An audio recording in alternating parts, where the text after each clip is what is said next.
नमस्कार, आप देख रहे हैं एसपीएन 9 न्यूज और मैं हूं आपके साथ मनीष कुमार सैनी। महाराष्ट्र में 288 विधानसभा सीटों पर एक ही चरण में मतदान होना है और ऐसे में ये मतदान की तारीख 13 नवंबर तय की गई है। 13 नवंबर को मतदान होने के बाद 23 नवंबर को नतीजों की घोषणा की जाएगी। उसके बाद ही पता लगेगा कि आखिर महाराष्ट्र के अंदर किसकी सरकार बनती हुई नजर आएगी।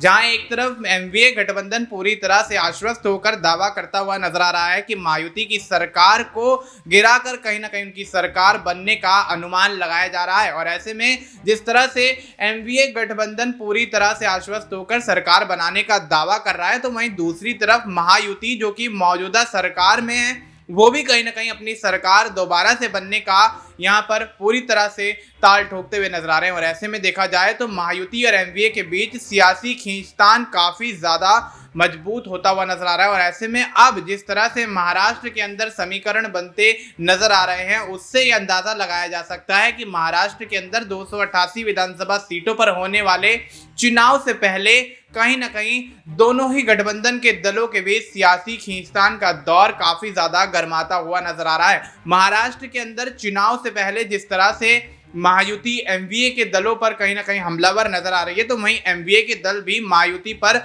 जोरदार मोर्चा खोलते हुए नजर आ रहे हैं। देखा जाए तो एक तरफ जहां महायुति में एकनाथ शिंदे और देवेंद्र फडणवीस के बीच सीएम पद को लेकर पेच फंसता हुआ नजर आ रहा है, तो वहीं दूसरी तरफ एनडीए गठबंधन के तहत उद्धव ठाकरे का नाम आगे किया जा रहा है। और ऐसे में देखा जाए तो एनडीए के लिए कहीं ना कहीं उद्धव ठाकरे ही सीएम का चेहरा माने जा रहे हैं। तो वहीं दूसरी तरफ महायुति के अंदर सीएम चेहरे को लेकर अभी कोई फैसला नहीं लिया गया है। और ऐसे में जिस तरह से जहां पर देवेंद्र फडणवीस कहीं ना कहीं मोर्चा खोलते हुए नजर आ रहे हैं, तो भारतीय जनता पार्टी और शिवसेना आपस में एक दूसरे के विरोधी बनते हुए नजर आ रहे हैं। तो कहीं ना कहीं देखा जाए तो जिस तरह से ये चुनाव एक नई करवट लेता हुआ नजर आ रहा है, और ऐसे में महायुति के दोनों ही दलों में कहीं ना कहीं सीएम पद को लेकर खींचतान जारी है, तो इससे कहीं ना कहीं एनडीए को पूरा फायदा होता हुआ नजर आ सकता है। और ऐसा भी हो सकता है कि एनडीए कोई बड़ी रणनीति के तहत सीएम के चेहरे के तौर पर जिस तरह से उद्धव ठाकरे के नाम पर मोहर लगा चुका है, तो कहीं ना कहीं